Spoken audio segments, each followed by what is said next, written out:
ஆந்திர பிரதேஷ், ஜெய் தெலுங்கானா. ரொம்ப இனிமையா இருக்குல்ல? இது போன்ற இனிமையான கீதங்கள் முழங்க, கிழித்தறியப்பட்ட காகிதங்கள் காற்றில் மைய மண்டபத்தில் பறக்க, கூச்சல் போட்டியில் ஜெயிப்பது யார்? சீமாந்திரா பகுதி எம்பிக்களா, ஆந்திரா பகுதி எம்பிக்களா, தெலுங்கானா பகுதி எம்பிக்களா என்று கூச்சல் கத்தல் போட்டி நடக்க, அதில் ஜெயித்தது யார் என்று கடைசி வரைக்கும் தெரியாமலே இருக்கு. இது போன்ற அழகான சூழ்நிலையில் தான், இது போன்ற இக்கட்டுகளுக்கு இடையேதான் மத்திய ரயில்வே அமைச்சர் தன்னுடைய இடைக்கால ரயில்வே பட்ஜெட்டை தாக்கல் செய்தார். UPA 2 அரசாங்கத்துடைய கடைசி பட்ஜெட் அது, ரயில்வே பட்ஜெட் அது. இதுல பல புதிய அறிவிப்புகள் இடம்பெற்றிருக்கின்றன. ஏறத்தாழ 70க்கும் மேற்பட்ட புதிய ரயில்கள் அறிமுகப்படுத்தப்பட்டிருக்கின்றன. தமிழ்நாட்டுக்கு பார்த்தீர்களேயானால் ஏறத்தாழ 9 ரயில்கள் கிடைத்திருக்கின்றன. இதற்கு வரவேற்பும் எதிர்ப்பும் இருக்கவே செய்கிறது. இந்த 9 ரயில்களுக்கு வரவேற்பு இருந்தாலும் கூட நாம் கோரியது பல, ஆனால் கிடைத்திருப்பது இவ்வளவுதான், இது ஏற்புடையதல்ல என்ற பார்வையும் இருக்கிறது. இந்த ரயில்வே பட்ஜெட், இடைக்கால ரயில்வே பட்ஜெட் தந்ததும் தராததும் என்ன என்பதை இன்றைய ஆயுத எழுத்து நிகழ்ச்சியில் விரிவாக நாம் அலசருக்கின்றோம். இந்த நிகழ்ச்சியில் நம்முடைய இணைகிறார்கள் முன்னாள் ரயில்வே தகவல் தொடர்பு அதிகாரி திரு CK சிவராஜ் அவர்கள். நிகழ்ச்சிக்கு வரவேற்கின்றோம்.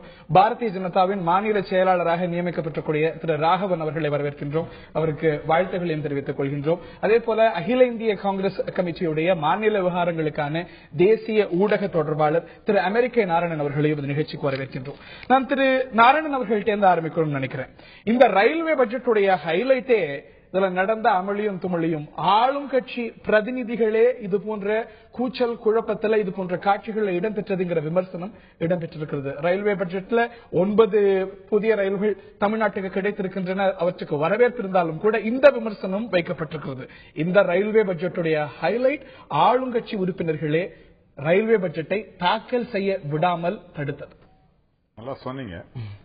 கரெக்ட் தான், அது உண்மைதானே, எல்லாரும் பார்த்துக்கிட்டு இருக்காங்க. ஆனா ஆளுங்கட்சியிலிருந்து விலக்கப்பட்ட எம்பிக்கள், அதற்கான நடவடிக்கை எடுக்கப்பட்ட எம்பிக்களும் அதுல அடங்குவாங்கன்னு நீங்க ஒண்ணு தெரிஞ்சுக்கணும். அவங்க அடக்கம். ரெண்டாவது அமைச்சர்கள் இடம்பெறுவது. ஐயா, நீங்க கேட்டு முடிச்ச பிறகு நான் பேசி முடிச்ச பிறகு நீங்க நிறைய கேள்வி கேட்கலாம், ஏன்னா நிறைய நேரம் இருக்குது. ரெண்டாவதாக நல்லா சொன்னீங்க, இந்த மாதிரி எல்லாம் கீழ்ச்சி போட்டாங்கன்னு. ஆனா அதற்கு நல்ல எடுத்துக்காட்டாக இருந்தவங்க அதிமுக சார்ந்த மைக்கியே ஒழிச்சாங்கல்ல, அதையும் நீங்க சேர்த்து சொன்னீங்கன்னா மக்கள் நிகழ்வு அதிமுகவும் திமுகவும் அந்த மாதிரி நல்ல முன்னுதாரணம் இந்தியாவுக்கு கொடுத்துட்டு இருக்காங்க. தமிழ்நாட்டில் உங்களுடைய கவனத்துக்காக நேற்று தமிழக எம்பிக்கள் நடத்திய இந்த நிகழ்வு பற்றி விரிவாக ஆயுத எழுத்து நிகழ்ச்சியை நேற்றைய தலைப்பில் அதை நான் வரவேற்கிறேன். அதே நேரத்தில் மக்கள் கிட்ட போய் இதை சொல்லச்சு அதிமுக எடுத்து அவங்க வந்து பேப்பர் தான் கழிச்சு போட்டாங்க, மைக்கு ஒடிக்கலன்றது நீ சொன்னீங்க. காட்சிகள் காட்டவேப்பட்டது, மீண்டும் ஒரு முறை அதிமுக உறுப்பினருக்கு ஒளிபரப்பப்பட்டது. இரண்டாவதாக இந்த ரயில்வே பட்ஜெட்ல இதுக்கு மீறி பல நல்ல இது வந்து ஒரு இடைக்கால பட்ஜெட் தான். 2 மாசம் 3 மாசம் ஓட்டான் அக்கவுண்ட்னு சொல்லுவாங்க. ஒரு பெரிய புதிய திட்டங்களை அந்த விஷயத்துக்கு போவோம். ஆனால் ஆளும் கட்சி பிரதிநிதிகள் இந்த முடக்கத்தில் ஈடுபட்டது ரயில்வே பட்ஜெட் தாக்கல் செய்ய அவர்கள் விலக்கப்பட்டுள்ளார்கள். அதாவது இன்னைக்கு வந்து அமைச்சர்கள் விலக்கப்பட்டாங்க. ஒரு இது பாத்துங்க, ஒன்னு புரிஞ்சுக்கணும் நீங்க. அதாவது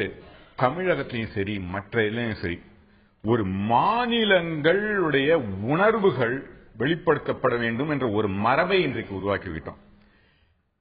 அதாவது நமக்கு வந்து இன்னைக்கு அரசியல்வாதிகள் எப்படி இயங்குறாங்கன்னா, இந்த ஊடகங்கள் கேமராக்கள் இருக்கிறதாலே இது வந்து நீங்க பாத்தீங்கன்னா இங்க இலங்கை பிரச்சனை கூட கேமரா போனா அது இலங்கை பிரச்சனை பெருசாது.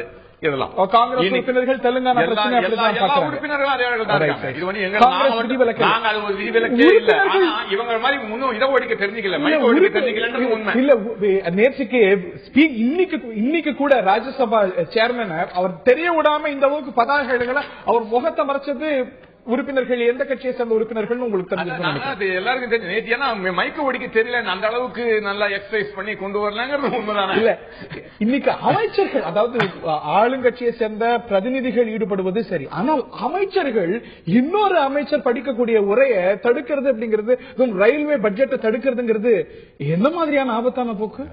இது தவறான இத வந்து அதாவது நம்ம உணர்வுகளை வெளிப்படுத்த வேணும்ன்றதுல எந்த விதமான சந்தேகமும் யாருக்கும் வேண்டாம். ஆனால் அதற்கு என்று ஒரு இது உண்டு. அதாவது my right ends with your nose சொல்லுவாங்க. அதே மாதிரி நமக்கு உரிமைகள் இருக்கிறது.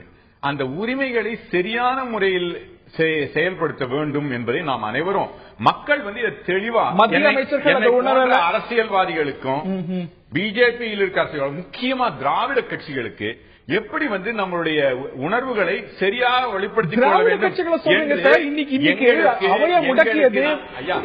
என்னையும் சேர்த்துக்கிட்டு தான் சொல்றேன், பிளீஸ் நல்லா புரிஞ்சுங்க. நான் வந்து மற்றவர்களை மாறி மற்றவர்களை மட்டும் சொல்வதில்லை, என்னையும் சேர்த்து. முதல்ல நான் சொன்னேன், எனக்கு என்னை போன்ற அரசியல்வாதிகளுக்கு, பிஜேபி போன்ற கூட மாநில உணர்வுன்னு சொல்லலாம். அமைச்சர்கள் செய்வது அப்படிங்கும்போது எப்படி யார் செய்தாலும் தவறு தான்.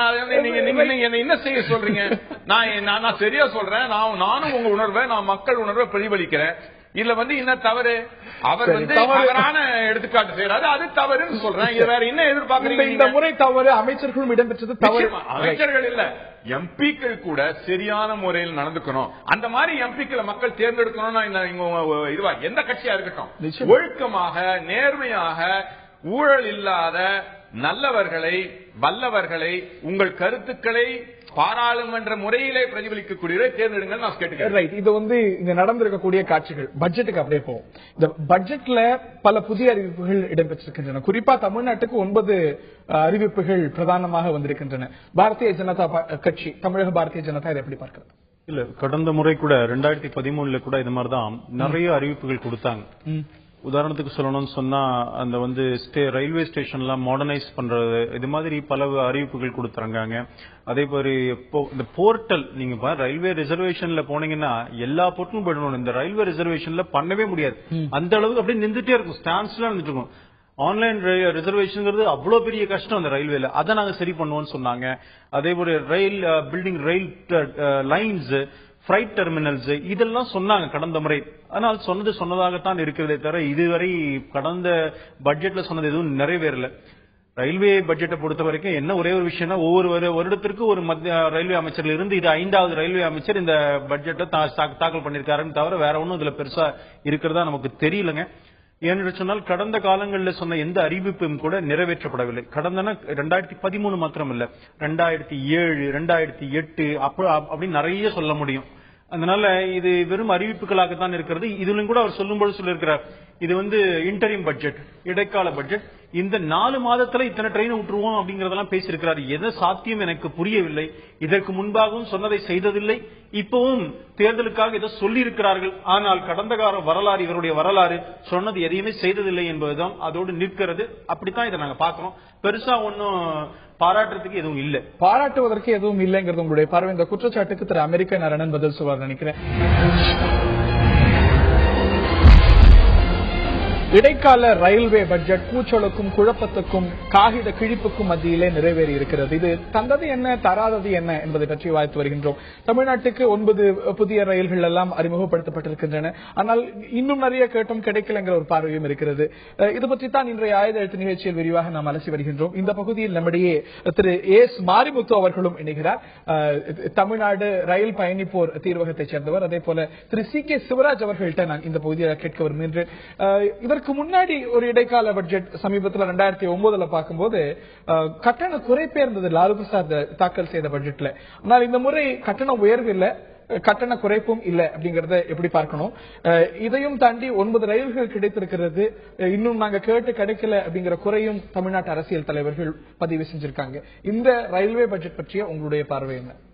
இந்த ரயில்வே பட்ஜெட்ல விலைவாசி உயர்வு இருந்தாலும் கட்டண உயர்வு இல்லாம இருக்குது உண்மையிலே மக்களுக்கு வரவேற்கத்தக்க ஒரு விஷயம். அதாவது விலைவாசி உயர்வுக்கும் கட்டண உயர்வுக்கும் இல்லாம இருக்கிறது. ரெண்டாவது, புதிய ரயில்கள் பாத்தீங்கன்னா மன்னார்குடி ஜோத்பூர் எக்ஸ்பிரஸ் எல்லாம் மன்னார்குடி மக்களுக்கு ஜோத்பூர் நேரடியாக போகக்கூடிய வாய்ப்பு கொடுத்த ஒரு பட்ஜெட்னு சொல்வேன் நான். அதே மாதிரி மன்னார்குடி எல்லாம் வந்து வேற தமிழ்நாட்டுக்குள்ள இருக்க ட்ரெயின் தான் மன்னார்குடியில இருந்து இயக்கப்படுதே தவிர தமிழ்நாட்டை விட்டு மன்னார்குடியில இருந்து வேற எந்த ஊருக்குமே ரயில்கள் இயக்கப்படவில்லை. அதுக்கப்புறம் வந்து நாகர்கோவில் கச்சிகுடா எக்ஸ்பிரஸ், நாகர்கோவிலிருந்து ஹைதராபாத்துக்கு இது வரைக்கும் ரயில்கள் இல்லாம இருந்தது. அதுவும் ஒரு புதிய ரயில் வந்ததுல உண்மையில அந்த பகுதி மக்களுக்கு நிச்சயம் அது பயன்பெறும் நினைக்கிறேன் நான். இல்ல, இதை தாண்டி ஏற்கனவே ஃபீசிபிலிட்டி முடிந்த திட்டங்கள் எல்லாம் வரல அப்படிங்கிற குறை பதிவு செய்யப்பட்டிருக்கிறது. ஆமா, அதுவும் வாசம் தான். முதல்ல சொன்ன மாதிரி 2 விஷயங்கள் போன பட்ஜெட்ல சொன்னாங்க. அதாவது ஒரு செகண்டுக்கு 10 ரிசர்வேஷன் ஃபார்ம் ஹேண்டில் பண்ணக்கூடிய சர்வரை 40 ரிசர்வேஷன் ஃபார்ம் ஹேண்டில் பண்ணக்கூடிய சர்வரா உயர்த்தணும். அதுக்காக சில கோடி ரூபாய்கள் அந்த போன பட்ஜெட்ல ஒதுக்குனாங்க. அது இதுவரைக்கும் அது நிறைவாச்சா என்னன்ற பத்தி தகவல் இல்ல. தஞ்சாவூர் சொல்ல போனா ரிசர்வேஷன் ஃபார்ம் வந்து இன்டர்நெட்ல பண்ணும்போது நமக்கு ஆக்சஸே பண்ண முடியல இன்னும். அது பார்க்கும்போது அது நிறைவேறலன்னு தான் எனக்கு தோணுது. அது ஒண்ணு. அதை தவிர இன்னொரு சாதாரண விஷயம் மக்களுடைய பரவலா பேசப்படுறது என்னன்னா, சாதாரண முகவலை பக்கத்துல வந்து millions of people are accessing at one point of time. ஒரு நொடியில வந்து எவ்வளவு மில்லியன்ஸ் ஆஃப் பீப்புள் வந்து ஆக்சஸ் பண்றதுக்கு ஈஸியா இருக்கு. பட் ஆனா நம்மளுடைய இந்தியன் ரயில்வே இந்த வெப்சைட்ல ரிசர்வேஷனுக்கு போக முடியல. அது பெரிய குறையாக இருக்கிறது நீங்கள் சொல்லிருக்கீங்க. ஏற்கனவே ஃபீசிபிலிட்டி முடிந்த சென்னை, மாமல்லபுரம், புதுச்சேரி வரைக்கும் எக்ஸ்டெண்ட் ஆகிறதெல்லாம் என்னாச்சுங்கிற கேள்வி எல்லாம் எழுப்பப்பட்டிருக்கிறது. நான் திரு மாரிமுத்து அவர்கள்ட்ட கேட்க விரும்புகின்றேன். திரு மாரிமுத்து, இதுல வந்து நிறைய குறைகள் பதிவு செய்தாலும் கூட கட்டண உயர்வு இல்ல. பொருளாதார நிலை நமக்கு தெரியும். இந்த நிலையில கட்டண உயர்வு இல்லாமல் பார்த்துக் கொள்ளப்பட்டது 9 ரயில்கள் தமிழ்நாட்டுக்கு கிடைத்திருப்பது, இவற்றையெல்லாம் நினைத்து நம்ம மகிழ்ச்சி அடைய வேண்டியதானே இருக்கிறது. அதாவது மகிழ்ச்சின்னு பாத்தீங்கன்னா, கட்டண உயர்வு இல்லாதது ஒரு மகிழ்ச்சின்றது வந்து பெரிய மகிழ்ச்சி இல்ல. தமிழ்நாட்டு மக்களினுடைய எதிர்பார்ப்பு இரட்டை ரயில் பாதைக்கு எவ்வளவு பணம் ஒதுக்கினார்கள், புதிய ரயில் முனையத்தை ராயபுரத்தில் துவக்கினார்களா, இணைக்கப்படாத பகுதிகளை எல்லாம் இணைத்தார்களா என்றால், ஏற்கனவே திட்டமிடப்பட்ட திட்டங்களுக்கு இந்த பட்ஜெட்டில் எவ்வளவு பணம் ஒதுக்கினார்கள் என்றால் அது எதுவுமே இல்லை. அதை பற்றி நமது நாடாளுமன்ற உறுப்பினர்களும் கவலைப்பட்டு கேள்வி எழுப்பியதாகவும் இல்லை. வெறும் புதிய ரயில்கள் என்று அறிவிக்கப்பட்ட 9 ரயில்களில் 1-2 ரயில்கள் வந்து மிகவும் பிரயோஜனமாக உள்ள ரயில்களாகவே கருதுகிறோம். இந்த ரயில்களால் மட்டும் பயணிகளுடைய தேவையை பூர்த்தி செய்ய முடியுமா என்றால் பூர்த்தி செய்ய முடியாது. பாதுகாப்பான பயணத்திற்கு எந்தவித இதில் முகாந்திரமும் இல்லை. அதாவது அடிக்கடி நிகழ்கின்ற விபத்துகளை தடுக்கின்ற வகையில் மாடர்னைஸ் எதுவும் செய்திருக்கிறார்கள் என்றால் அதற்கான எதுவும் ஒதுக்கீடு இல்லை. பெட்டிகளை வந்து சுத்தம் செய்வதற்கு ஏதாவது ஒதுக்கி இருக்கிறார்களா என்றால் இல்லை. ரயில்வே நிலையங்களை பராமரிப்பதற்கு ஏதாவது பணம் ஒதுக்கப்பட்டு இருக்கிறதா என்றால் அதுவும் இல்லை. இதையெல்லாம் நமது நாடாளுமன்ற உறுப்பினர்கள் கேட்டு பெறுகிறார்களா என்றால் அவர்களிடமும் இல்லை. இதை மீறி அதிகாரிகள் அவர்கள் கடமைகளை சரியாக செய்கிறார்கள் என்றால் அதுவும் இல்லை. ஆக மொத்தத்தில் இந்த ரயில்வே பட்ஜெட் என்பது இப்பொழுதில்லை, இனி 3 மாதம் கழித்து வரக்கூடிய ஃப்ரெஷ் பட்ஜெட்டா இருந்தாலும் நமது நாடாளுமன்ற உறுப்பினர்களின் செயல்பாடை வைத்துதான் தமிழ்நாட்டினுடைய ரயில்வேயினுடைய எதிர்காலம் இருக்கும். இதுவரை அவர்கள் ஒருங்கிணைந்து எந்த திட்டங்களையும் மற்ற அண்டை மாநிலங்களை போன்று, கேரளாவை போன்று, கர்நாடகா போன்று ஒருங்கிணைந்து இந்த திட்டம் எங்களுக்கு தேவை, இவ்வளவு பணம் ஒதுக்க வேண்டும் என்பதெல்லாம் இவர்களிடம் இதுவரை இல்லை. வருகின்ற தேர்தலுக்கு பின்பாவது தேர்ந்தெடுக்கக்கூடிய நாடாளுமன்ற உறுப்பினர்களை சரியானவர்களை தேர்ந்தெடுத்து அவர்கள் அந்த தொகுதி மீதும் தமிழ்நாட்டின் மீதும் அக்கறை கொண்டவர்களாக இருக்க செய்து கட்சி மாச்சரியங்களுக்கு கடந்து தமிழ்நாட்டு தேவையை, குறிப்பாக சென்னையிலிருந்து மதுரை வரை உள்ள இரட்டை ரயில் பாதைக்கு 1500 கோடி ரூபாய் இருந்தால் அந்த திட்டம் முடியும் என்று இருக்கிறது. அதனை மொத்தமாக பெற்று அதனை விரைவாக 2 ஆண்டுகளுக்குள் அதை பூர்த்தி செய்து அதிகமான போக்குவரத்துக்கு இவையெல்லாம் செயல்படணும் அப்படின்னு சொல்லிருக்கீங்க. பல குற்றச்சாட்டுகள் அடுக்கடுக்காக வைக்கப்பட்டிருக்கிறது. ராகவன் வைத்தார், திரு சிவராஜ் வைத்தார், அதே போல திரு மாரிமுத்து அவர்களும் வைத்தார். எல்லாத்துக்கும் நீங்க பதில் சொல்லணும். முதல்வர் கூட சொல்றாங்க. அதாவது பிஜேபி உடைய ஏ டீம் சொல்றாங்க. பிஜேபி இங்க இருக்காங்க, பிஜேபி உடைய ஏ டீம் நம்ம தமிழக முதல்வர் சொல்றாங்க. நத்திங் டு சியர் அபவுட் கூட சொல்றாங்க. அவங்க இடதுசாரிகளோட இருக்காங்க அப்படின்னு. ஆனா அவங்க தான் பிஜேபியோட ஏ டீமாவும் இருப்பாங்க. நீங்க வேணா பாருங்க, எலெக்ஷனுக்கு அப்புறம் தெரிய போகுது. அதனால அவங்க தான் பிஜேபி. இன்னைக்கு அதிமுக பிஜேபி. நீங்க அதை வந்து நீங்க சொல்லுங்க ஏ டீம். எங்களுக்கு நாங்க ஒண்டிதான் டீம் நல்லா. ஆனா மக்கள் தான் எங்களுடைய ஏ டீம். அதுல ஒன்னும் சந்தேகமே வேணாம். அதை கேள்வி கேட்டு தெளிவா பதில் சொல்லுங்க. ரயிலுக்கு போயிடுவோம். அவங்க கூட சொல்லிருக்காங்க. ஆனா நமது முதலமைச்சர் சொல்லச்சு நத்திங் டு சியர் அபவுட்னு. ஆனா தமிழகத்தை பார்க்கச்சே தமிழக பஸ் ரேட்டை பாத்தீங்கன்னா அழுக வருது. இன்னைக்கு எங்க திருச்சியிலேருந்து ஜி.கே. முரளின்னு எங்க கட்சி ஆள் கூட, சார் உங்களுக்கு தெரியுமா சார், திருச்சியிலேருந்து சென்னைக்கு வர ட்ரெயின் கட்டணம் 110 ரூபாய், பஸ் கட்டணம் எவ்வளவு தெரியுங்களா? 260 ரூபாய். சரிங்க, திருச்சியிலேருந்து நாகப்பட்டினம் போக ட்ரெயின் கட்டணம் 140 ரூபாங்க. பஸ் கட்டணம் எவ்வளவு தெரியுமா? 370 ரூபாய். பேசுறாங்க நம்ம முதல்வர் பேசுறதுக்கு ஒரு இது வேணாமா? மக்கள் பாத்துக்கிறாங்க. மக்கள் தெரியல நினைக்கிறேன். காங்கிரஸ் ஆளக்கூடிய மாநிலங்கள்ல பஸ் கட்டணம் குறைவோ இதை விட. அதாவதுங்க முதலமைச்சர் ட்ரெயின் எடுத்துட்டு பண்ணட்டுமே, நான் வேணாம் சொல்லியே. நான் கேட்ட கேள்வி, இதை பற்றி குறை சொல்லுகின்ற முதல்வர் 3 மடங்கு நான் சொன்னது தமிழக அரசுடைய ஏசி இல்லாத கட்டணத்தை நான் சொல்றேன். அதனால மக்களுக்கு தெரியணும் இவ்வளவு இதுல சிறப்பா செஞ்சிருக்காங்க. இவர் எப்பயும் போல மோடி எப்படி பேசுவாரோ, மோடியை சேர்ந்தவர் தானே 19 சொன்னாரு. நான் சொல்றேன் தெளிவாக என்ன நடந்திருக்குன்றது. 2200 கிலோமீட்டர் தான் டபுள் கேஜ் கொண்டு வரணும்னு பிளான் பண்ணிட்டு இருந்தாங்க. ஆனா அதை விட 10 மடங்கு அதிகம் பண்ணி 2200 கிலோமீட்டர் 10%. அதே மாதிரி எலக்ட்ரிபிகேஷனுக்கு 4500 கிலோமீட்டர் பண்ணோம்னாங்க. ஆனா முடிச்சது 4556. அதையும் நிறைவேற்றி இருக்காங்க. அதே மாதிரி தமிழகத்துக்கு ஒண்ணு வரலன்னு எல்லாரும் சொன்னாங்க. எனக்கு ஒண்ணு கேட்டீங்கன்னா, எங்க வீட்டுல இருந்து பக்கத்து தெரு போறதுக்கு ஒரு ட்ரெயின் போட்டா சோரி மாத்தாங்க இருக்கும். அது ஒண்ணு தப்பு இல்லை, எனக்கு வேணும், உண்மையிலே வேணும். ஆனா இந்தியா உங்க பக்கத்து தெருக்கு போகக்கூடிய தொடர்ந்து ரயில் இணைப்புகளை ஒரே மாதிரி பேசுறீங்க. கேள்வி கேட்டீங்க, உங்களுக்கு புதுசு இல்லை. நீங்க கேட்ட கேள்வி நான் பதில் சொல்றேன். ஏன்னா தெளிவா மக்களுக்கு தெரியும்.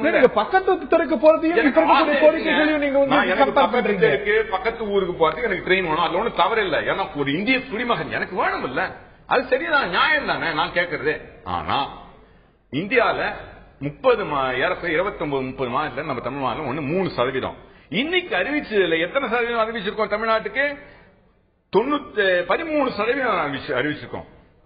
9 ட்ரெயின் 70 ட்ரெயின்ல 9 ட்ரெயின் தமிழ்நாட்டுக்கு வந்திருக்குதுன்னா அப்ப 13% வச்சிருக்கோம். நம்மளுக்கு தேவையை விட 4 மடங்கு தமிழ்நாட்டுக்கு இது கொடுத்துருக்கோம். அது பெருமை இல்லையா? அந்த வார்த்தை திரு மாரிமுத்து அவர்கள்ட்ட பிறந்து ராகவன் கேட்கிறேன். நம்ம தேவையை விட அதிகமாக கிடைக்கிறது. மற்ற மாநிலங்களுக்கு கொடுத்ததை விட நமக்கு 4 மடங்கு அதிகமாக கொடுத்திருக்காங்க. இதை தாண்டி அருணாச்சல் பிரதேஷ் மேகாலயாவுக்கெல்லாம் ட்ரெயின் பாதையே இல்லை, அதெல்லாம் அமைக்க வேண்டியிருக்கிறது. அதனால இதை ஏற்றுக்கணுங்கிற ஒரு பார்வை இருக்கிறது. திரு ராகவன் வர திரு எஸ் மாரிமுத்து, நம்ம மகிழ்ச்சி அடைய வேண்டியதா இது பற்றி? அதாவது இப்ப இவர் சார் சொன்னாரு, பக்கத்து தெருவுக்கு போறதுக்கு கூட ட்ரெயின் வேணும் அப்படின்னு கேக்குறாங்க. நீங்க அப்படி எதை கேட்டாங்கன்னு அவர்கிட்ட கேளுங்க. ஏதாவது மற்றதை விட நம்மளுக்கு 4 ஹலோ தொடர்ந்து பேசுங்க சார், தொடர்ந்து பேசுங்க, உங்க கருத்து தெரிவிங்க. அதாவது அவரு என்ன சொல்றாருன்னா, பக்கத்து தெருக்கு ட்ரெயின் கேட்கறாங்க. எந்த ட்ரெயின் அப்படி கேட்டாங்க? நாங்கள் கேட்கின்ற நேரடியான கேள்விக்கு அவர் பதில் சொல்லட்டும். 1450 கோடி இருந்தால் இரட்டை ரயில் பாதை முடிவுறும் என்ற பொழுது இதற்காக போராடிய எந்த அரசியல் கட்சி போராடியது? எந்த நாடாளுமன்ற எம்பி இந்த நாடாளுமன்ற தொடரில் கேட்டிருக்கிறார்? அதை விட்டுட்டு பேப்பரை கிழிக்கிறதும் சத்தம் போடுறதும், தேர்ந்தெடுத்த மக்களை ஏமாற்றிக் கொண்டு தேர்தல் நெருங்குகின்ற நேரத்தில் அவர்கள் அத்தனை பேருமே அவர்களுடைய தொகுதியை தக்க வைப்பதற்கு ஏமாற்று வேலையில் தான் ஈடுபடுகிறார்களே தவிர புதிய ரயில் அறிவிப்புகளை விட எங்களுக்கு அந்த அத்தியாவசியமான பிரச்சனையான இரட்டை ரயில் பாதைக்கு பணம் ஒதுக்க வேண்டும் என்று யாருமே கேட்கவில்லை.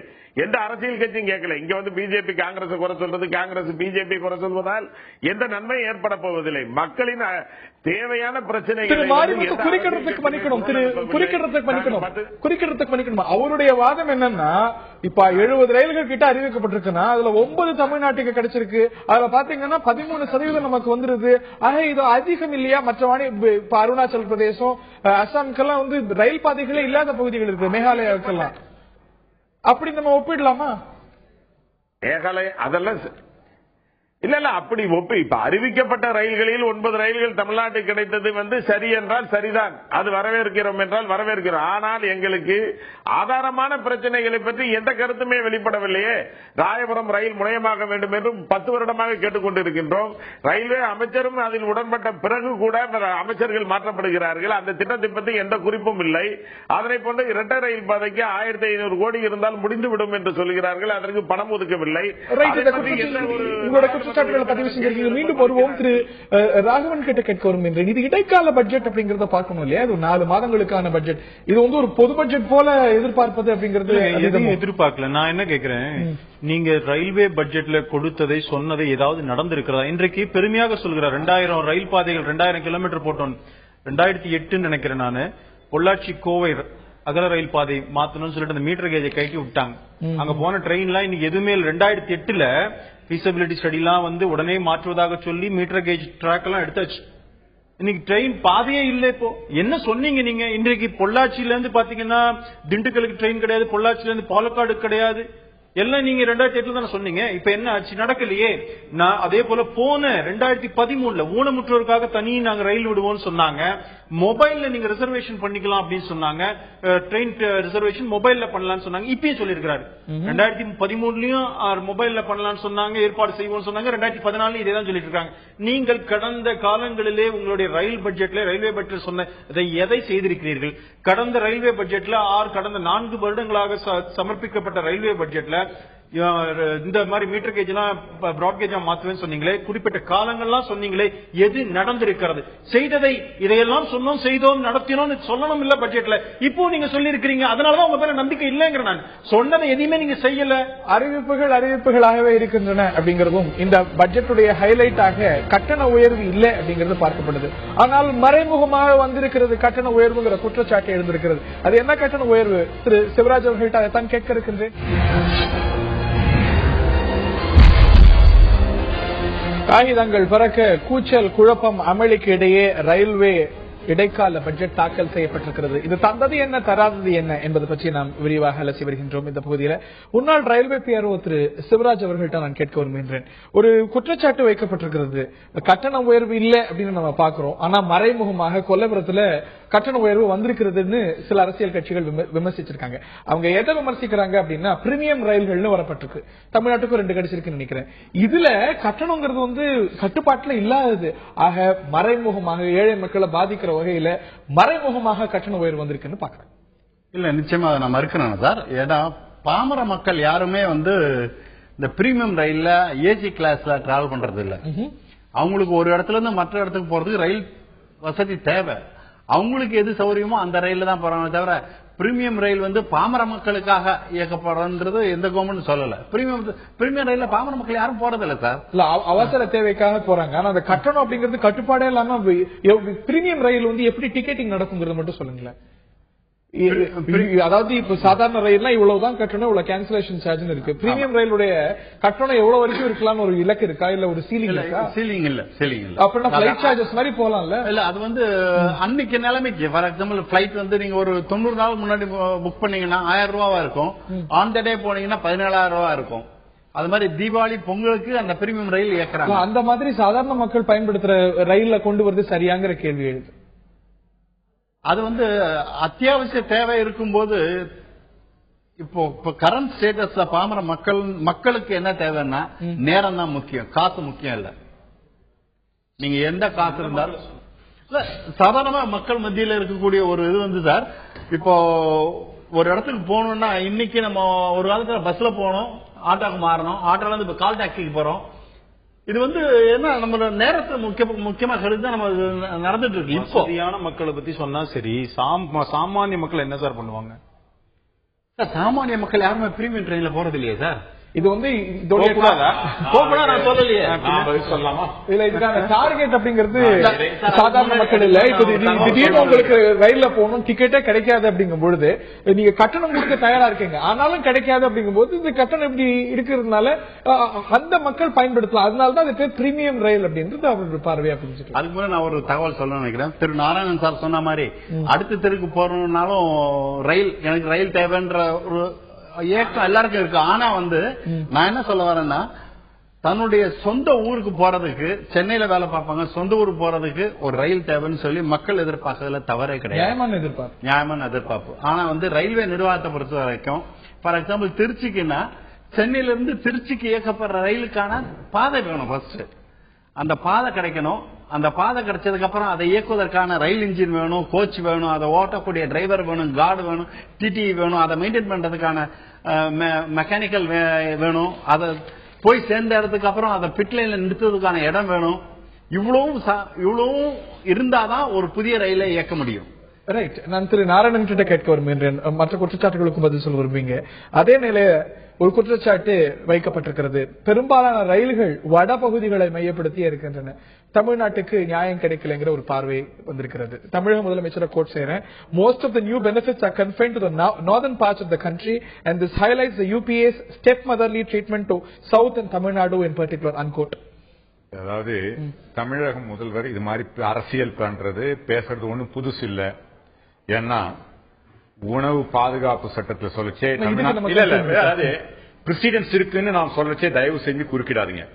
அதாவது இவர் உணவு பாதுகாப்பு சட்டத்தில் தமிழகத்துக்கு நஷ்டம்னு சொன்னாங்க. அப்புறம் புள்ளி விவரத்து பிரகாரம் 500 கோடி மேல தமிழ்நாட்டுக்கு வரவு வந்திருக்குன்னு உடனே பேசாம இருந்துட்டாங்க. இதே மாதிரிதான் கூடங்குளத்தில் அரசியல் பண்ணாங்க. இதுவும் அரசியல். நான் வந்துடுறேன். ஏன்னா நீங்க கொஞ்சம் யோசனை பண்ணி பாருங்க. தமிழ்நாடு இந்தியாவுடைய தென்கோடியில இருக்குது. இப்போ நீங்க இந்தியாவுடைய சென்டர்ல நாக்பூர்ல இருந்து வச்சீங்களேன், நிறைய ட்ரெயின் அது வழியா போகத்தானே போகும். கொஞ்சம் சிந்தனையோட பேசணும். ஒன்று. இரண்டாவதாக இவர் கேள்வி சொன்னாரு பிரீமியம் ட்ரெயினை பத்தி. அதாவது நீங்க கொஞ்சம் யோசனை பண்ணணும். 2 விதமா செய்யலாம். பீக் சீசன்ல உங்களுக்கு டிமாண்ட் ஜாஸ்தி ஆகச்சு, மக்கள் என்ன பண்றாங்க, நிறைய பேர் கரப்ஷன் கொடுக்கறாங்க. இத அதிகாரிகளுக்கும் இடைத்தரகர்களுக்கும் அரசியல்வாதிகளுக்கும் கரப்ஷன் கொடுக்கறது நல்லதா, இல்ல அரசாங்கத்துக்கு நேரா வருமானம் எடுத்துட்டு போறது நல்லதா? புத்திசாலித்தனமானது இல்லையா? நீங்களாம் இதை பாராட்ட வேண்டாமா? சிந்தனையோட பேசுங்க. எது எடுத்தாலும், அதாவது நீங்களும் தமிழக முதலமைச்சர் மாதிரி எது எடுத்தாலும் குத்தம் சொல்றதுன்னு செய்யறீங்களான்னு எனக்கு புரியல.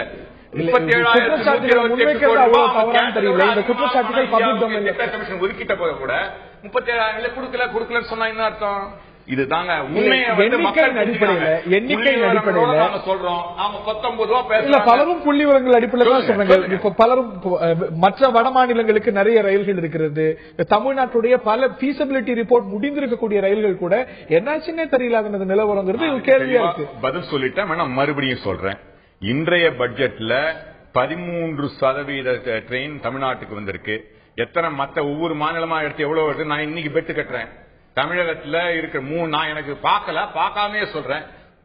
இந்தியாவில் இருக்க 3-4 முதல் மாநிலங்கள் தமிழ்நாட்டுக்கு நீங்க அதிகமா இருக்குன்னு நான் அடிச்சு சொல்ல முடியும். இல்லன்னு சொல்லுங்க. மாரிமுத்து அவர்கள்ட்ட கேட்கணும் என்று பொது பர்செப்ஷன் அதுவா தான் இருக்கிறது. தமிழக முதலமைச்சர் சொல்லியிருக்கிறார், பலரும் அப்படிதான் நினைக்கிறாங்க. முந்தைய பட்ஜெட்ல கூட வட மாநிலங்களுக்கு, குறிப்பா பெங்காலுக்கெல்லாம் நிறைய கிடைக்கிறது, தமிழ்நாட்டுக்கு இல்ல அப்படிங்கிற ஒரு குற்றச்சாட்டு இருக்கிறது. அதுதான் அவ்வளவு அநியாயமான குற்றச்சாட்டா என்ன?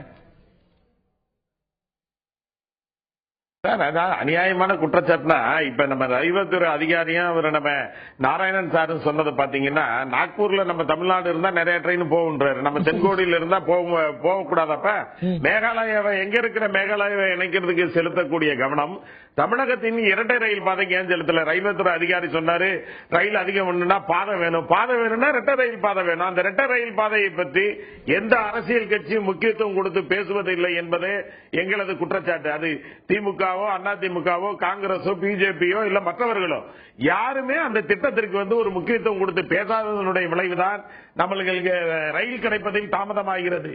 மேலும் நமக்கு உரிய திட்டங்களுக்கு ஏற்கனவே அறிவிக்கப்பட்ட தமிழ்நாட்டு திட்டங்கள் இன்னும் முழுமை பெறாத திட்டங்களே எத்தனையோ திட்டங்கள் இருக்கின்றன.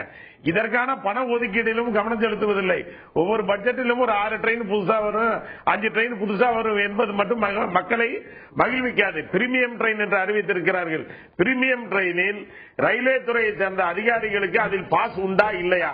ரயில்வேக்கு புத்திசாலித்தனமாக வருமானத்தை கொண்டு வரக்கூடிய திட்டம் என்று சொன்னால் அந்த பிரீமியம் ரயிலில் பாஸ்கள் தவிர்க்கப்படுகிறதா இல்லையா? அதை விளக்க வேண்டும். அதில் பாஸ்கள் தவிர்க்கப்படுகிறது, எம்பிகளுக்கும் அதில் இல்லை, அது வெறும் வருமானத்திற்கு என்று சொன்னால் வரவேற்போம். பிரீமியம் என்ற பெயரில் உயர் அதிகாரிகளும் அரசியல்வாதிகளும் தங்கள் பாஸ்களை நிலைநிறுத்திக் கொள்வதற்கு தான் அந்த ரயில் பயன்படுமே ஒழிய மக்களுக்கு அது பெரிய ஒரு வரவேற்பை பெற்று தராது. ரைட். நான் திரு ராகவன் அவர்கள்ட்ட கேட்க விரும்புகின்றேன். என்டிஏ ஆட்சியிலும் சரி, யூபிஏ ஆட்சியிலும் சரி, இப்பொழுதுதான் ஒரு தேசிய கட்சி கீழ இருக்கு. பல ஆட்சிகள் ஒரு மாநில கட்சி அங்க ரயில்வே இலாக்காவை பெற்றிருக்கும். அந்தந்த மாநிலங்களுக்கு தான் கிடைக்க பெற்றிருக்கிறது. பெங்காலுக்கே கிடைச்ச காலங்கள் உண்டு, பீகாருக்கே கிடைச்ச காலங்கள் உண்டு. இந்த காலங்களில் எல்லாம் தமிழ்நாட்டுக்கு போதிய ரயில்களும் நம்முடைய திட்டங்களும் நிறைவேறலங்கிற ஒரு குற்றச்சாட்டு இருக்கிறது. அந்த குற்றச்சாட்டு தப்புன்னு சொல்றீங்களா? இல்ல, தவறுன்னு சொல்ல முடியாது. என்ன சொன்னால் ஒரு விதத்துல நான் ஏற்றுக்கிறேன். நான் மரியாதைக்குரிய திரு நாராயணன் சொன்னதை ஏற்றுக்கிறேன். எல்லாருக்கும் டிமாண்ட்ஸ் அதிகமா இருக்கு, இல்லன்னு சொல்ல வரல. ஆனா டிமாண்ட் அதிகமா இருக்கு. நான் எங்களுடைய குற்றச்சாட்டு என்னன்னு சொன்னா, நீங்க பட்ஜெட்ல சொன்னீங்க அதை நிறைவேற்றுங்கன்னு தான் சொல்றோம். டிமாண்ட் தமிழகத்துல ஒரு 20 ட்ரெயின் 30 ட்ரெயின் வேணுங்கிற டிமாண்ட் இருக்கலாம். ஆனா ஏற்றுக்கொண்டிருக்கிறதுல மத்திய அரசாங்கம் சென்ற முறை அறிவித்தீர்கள், இந்த முறை அறிவித்தீர்கள். நான் மீட்டர் கேஜ் பிராட் கேஜ் மாத்துவேன்னு சொன்னீங்கல்ல, நான் உதாரணத்துக்கு சொன்னேன். பொள்ளாச்சி கோயம்புத்தூர் திட்டங்கள், இது போல எத்தனை திட்டங்கள் நமக்கு தெரிஞ்ச திட்டங்கள் 1-2 சொல்றோம். ஆனா நாடு முழுக்க எத்தனை திட்டங்கள் அறிவிக்கப்பட்டு திட்டம் தொடங்கப்பட்டு அப்படியே பாதி வழியில நிக்கிற திட்டங்கள் எவ்வளவு இருக்கிறது. இதனாலேயே நமக்கு வருமானம் எவ்வளவு இழப்பு இருக்கிறது. அப்ப ஒரு திட்டத்தை எடுக்கும் பொழுது அதை நிறைவேற்ற முடியல என்று சொன்னால் எதற்காக சும்மா அறிவிக்கிறீங்க? இப்ப தேர்தலுக்காகத்தானே இது 4 மாசத்துல இத்தனை ட்ரெயின் 70 ட்ரெயின் வரும்னு சொல்றாங்க. 2013 அறிவித்த ட்ரெயின் அத்தனையும் நீங்க வந்துருச்சா? இப்ப கடந்த காலங்களில் அறிவிக்கப்பட்ட ட்ரெயின் எல்லாம் வந்துருச்சா? சொல்ல முடியலையே. அதனாலதான் சொல்றேன், நீங்கள் எதை அறிவித்தீர்களோ அதை நிறைவேற்றுங்கள். எந்த திட்டங்களை உங்களால feasibility பாக்குறீங்க, முடியும் சொல்றீங்க, அதுதானே பட்ஜெட்ல சொல்றீங்க, அதை நிறைவேற்றுங்கள் தான் நாங்க கேட்கறது. இதனால தப்பு இருக்க முடியும்? இது வந்து நியாயமான வாதம் இல்லை. திரு நாராயணன் போறதுக்கு முன்னாடி உங்களுடைய பார்வையும் இது சார்ந்து நான் கேட்க விரும்புகின்றேன். தினேஷ் திரிவேதி இருக்கும்போது பல விஷயங்கள் அறிவித்தார், அது பலரால வரவேற்கப்பட்டது. சேஃப்டி, மாடர்னைசேஷன், இதெல்லாம் பிரையாரிட்டி என்று பல முக்கியமான அறிவிப்புகளை பல கமிட்டிகளுடைய பரிந்துரைகளை ஏற்று செய்தார். ஆனா அடுத்த நாள் எல்லாம் பின்வாங்கப்பட்டது வேறு விஷயம். பன்சாலும் சொன்னார். ஆனால் இப்ப ஒரு ரயில்வே சேஃப்டி அத்தாரிட்டி ஆகட்டும், இல்ல மற்ற விஷயங்களாகட்டும், அறிவிக்கப்பட்ட விஷயங்கள் என்ன நிலையில் இருக்கின்றன? மாடர்னைசேஷன் பத்தின அறிவிப்புகள், பிட்ரோடாவுடைய அறிக்கை ஏற்கப்பட்டது, அதெல்லாம் என்ன ஆச்சுங்கிற ஒரு கேள்வி இருக்கிறது. அதாவது எந்த ஒரு ப்ராஜெக்டுமே மொத்தமா ஒரே நாள் எடுத்து ஒரே நாள்ல செய்யக்கூடிய தகுதி நமக்கு இல்ல. ஃபார் எக்ஸாம்பிள் இல்ல முடிச்சிடுறேன். இப்ப ஒரு அகல ரயில் பாதை பணி இப்ப அனௌன்ஸ் பண்ணிருக்காங்க. கரூர் சேலம் 85 கிலோமீட்டர். 85 கிலோமீட்டர் ஒரு வருஷத்துல முடியுமா? நிச்சயமா முடியாது. அதுக்குன்னு ஒரு நேரம் இருக்குல்ல. நம்மளால இந்த ஸ்பீட்ல தான் போக முடியும், அதுக்கு மேல போக முடியாது. சோ இந்த பாதை முடிக்கணும்னா குறைஞ்ச 3 வருஷம் ஆகும். நானு அப்படி கேட்கலங்க. நான் சொன்ன இந்த பொள்ளாச்சி கோயம்புத்தூர் 2008 அனௌன்ஸ் பண்ணிட்டு இத்தனை வருஷம் ஆச்சு. நீங்க பாதையெல்லாம் எடுத்து மீட்டர் கேஜ் பாதையெல்லாம் எடுத்தாச்சு, அப்படியே நின்றுட்டு இருக்கு. ரயில் இதுவே இல்லையே, அங்கே சர்வீஸே நின்று போச்சு. முடிக்கப்பட்டிருக்கிறது. ஃபுல் பைனான்சியல் சப்போர்ட் இல்லைன்னா ஏன் அது ஏற்கனவே இருந்த வசதிகளையும் குலைக்கிறீர்கள்? தஞ்சாவூர் அரியலூர் பாதையாகட்டும், சென்னை மாமல்லபுரம் புதுச்சேரி பாதையாகட்டும், இங்கெல்லாம் ஃபீசிபிலிட்டி ஸ்டடி முடிந்திருக்கிறது. அதுல என்ன ஆச்சு? அதுல என்ன முடிவு எடுக்கப்பட்டிருக்கிறது? அடுத்த கட்டம் என்ன? ஏற்கனவே நிதி ஒதுக்கிய விஷயங்கள் என்ன ஆச்சுங்கிற கேள்வி எழுவது அப்படிங்கிறது இயற்கையான தானே? ரைட். இதுல என்ன தடையாக இருக்கிறது நினைக்கிறீங்க நீங்க ரயில்வே நிர்வாகத்தில்? ஃபண்ட்ஸ் கன்ஸ்ட்ரைன் தான். ஃபண்ட்ஸ் அதுக்காக நிதி ஒதுக்கீடு செய்யப்படாதனால அந்த ப்ராஜெக்ட் வந்து ஃபர்தரா மூவ் பண்ண முடியல. ரயில்வே இடைக்கால பட்ஜெட் தாக்கல் செய்யப்பட்டிருக்கிறது. கூச்சல், குழப்பம், அமளி இவற்றுக்கெல்லாம் மத்தியில் இது தந்தது என்ன, தராதது என்ன என்பது பற்றி இன்றைய ஆயுத எழுத்து நிகழ்ச்சியில் விரிவாக நாம் அலசி வருகின்றோம். நிகழ்ச்சியில் நம்முடைய திரு அமெரிக்க நாராயணன் அவர்கள் இணைந்திருக்கிறார். நான் அவர்கிட்ட கேட்க விரும்புகின்றேன். கட்டண உயர்வு அப்படிங்கிறது வரல, கட்டண குறைப்பே போன இடைக்கால பட்ஜெட்ல, ரயில்வே பட்ஜெட்ல 2009 செய்யப்பட்டது.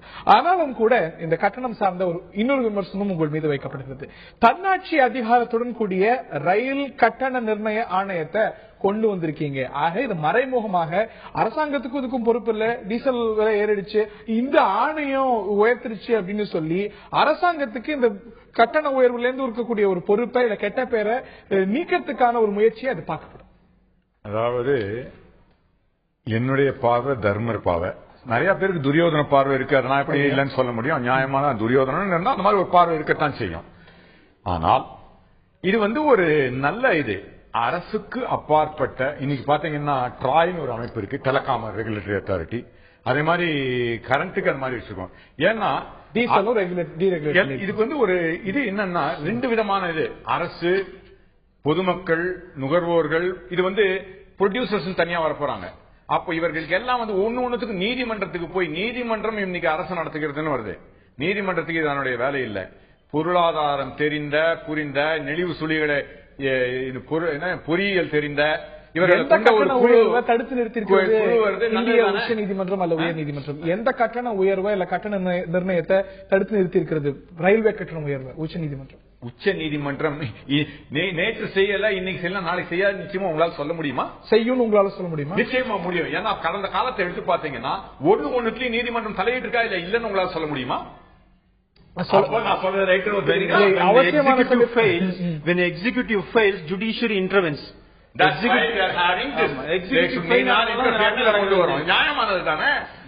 நான் திரு மாரிமுத்து அவர்களையும் கேட்க விரும்புகின்றேன். இந்த தன்னாட்சி அதிகாரத்தோட கூடிய ரயில் கட்டண நிர்ணய ஆணையம் பற்றிய விமர்சனம் பிரதானப்பட்டிருக்கிறது. அதாவது இதனது நோக்கமே அரசாங்கத்துக்கு கெட்ட பேர் வராம இந்த ரயில் கட்டண உயர்வை செய்யறதுக்காக அப்படிங்கிற விமர்சனம் இருக்கிறது. இல்ல அது தவறான பார்வை இன்னொரு பார்வையும் இருக்கிறது. நீங்க எந்த பக்கம்? இது தன்னாட்சி அதிகாரத்துக்காக இது கொடுத்திருப்பது வந்து கண்டிப்பாக தவறு. ஏனென்றால் இது போன்று கொடுப்பதனால் வந்து மறைமுகமாக கட்டணம் உயரக்கூடிய வாய்ப்பு தான் இருக்குமே ஒழிய, குறிப்பாக ரயில்வே துறை என்பது மக்களுடைய பயன்பாட்டு துறை தானே தவிர அது ஒரு வர்த்தக நிறுவனம் இல்ல. அதுக்கு லாபம் வரணும், அதனால இதை நாங்க லாபம் தனியாருக்கு போகக்கூடாது, அரசாங்கத்துக்கு வரணும்ன்றதுனால நாங்க தன்னாட்சி அதிகாரம் கொடுத்திருக்கிறோம்னா அது தவறு.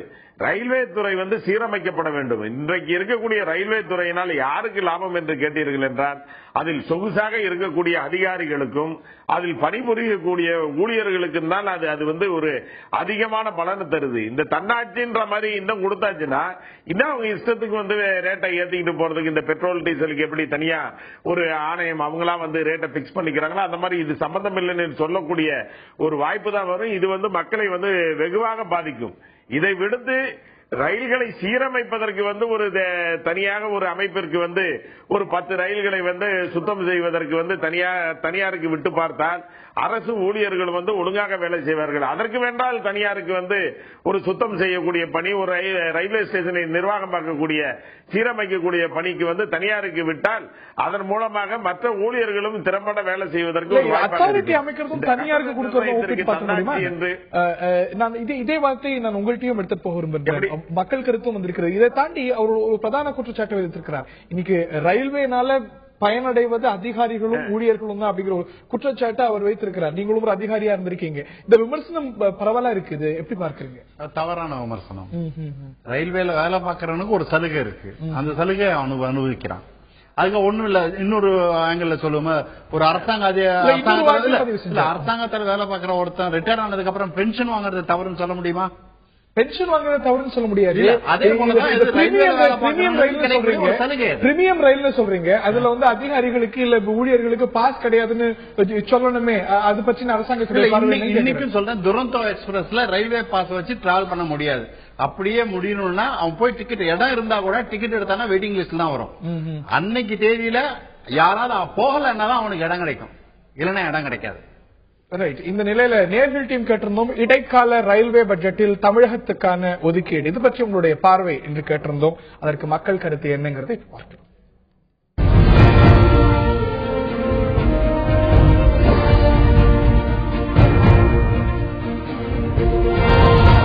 இந்த இடைக்கால ரயில்வே பட்ஜெட்டில் தமிழகத்துக்கான ஒதுக்கீடு திருப்தி அளிக்கிறது என்று 15% கருத்து தெரிவித்திருக்கிறார்கள். இல்லை, நாங்கள் அதிருப்தி அடைந்திருக்கிறோம், இதனால் அதிருப்தி தான் என்று 53% இது சமாளிப்பு என்று 32% தெரிவித்திருக்கிறார்கள். திரு நாராயணன், நியாயமான பார்வை. நாம் ஒரு பொதுஜனமா இருந்து, அதுவும் தமிழகத்தோட பொதுஜனமா இருந்தா நானும் அதைத்தான் சொல்லுவேன். 85% என்னுடைய என்னைக்குமே ஒரு you have to aim at the star, you shoot at the moon சொல்லுவாங்க.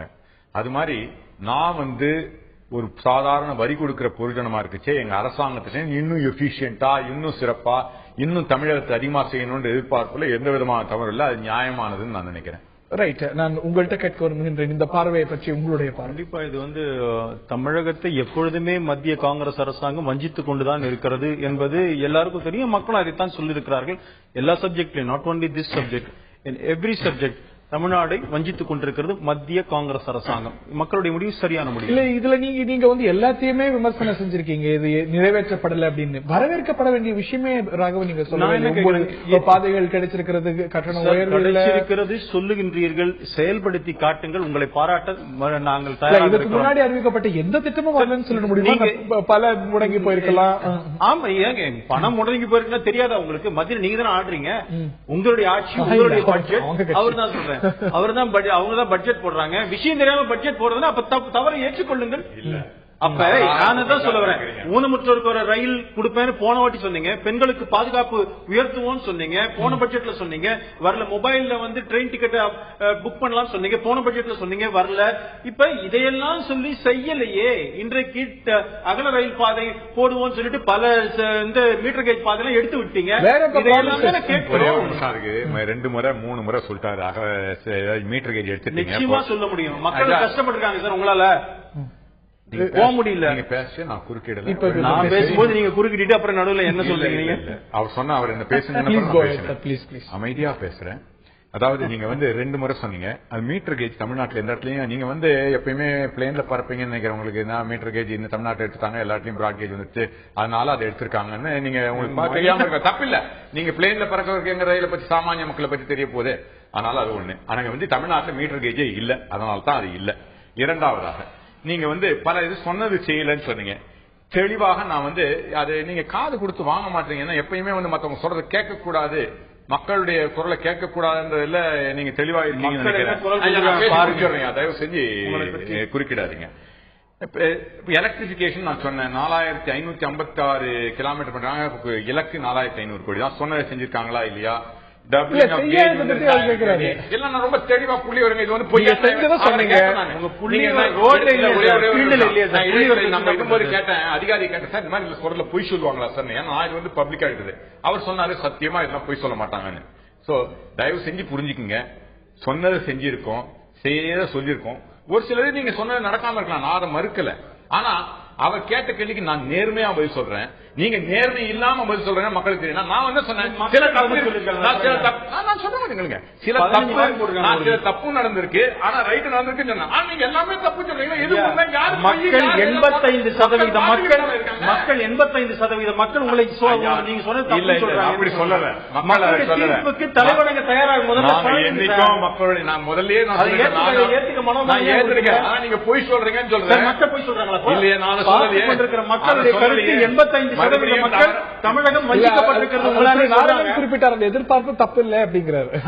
85% மக்கள் நீங்க வஞ்சிக்கிறீங்க தமிழகத்தை சொல்றாங்க. அதை ஏற்றுக்கொண்டு திருத்திக் கொள்ள முயற்சி பண்ணுங்க.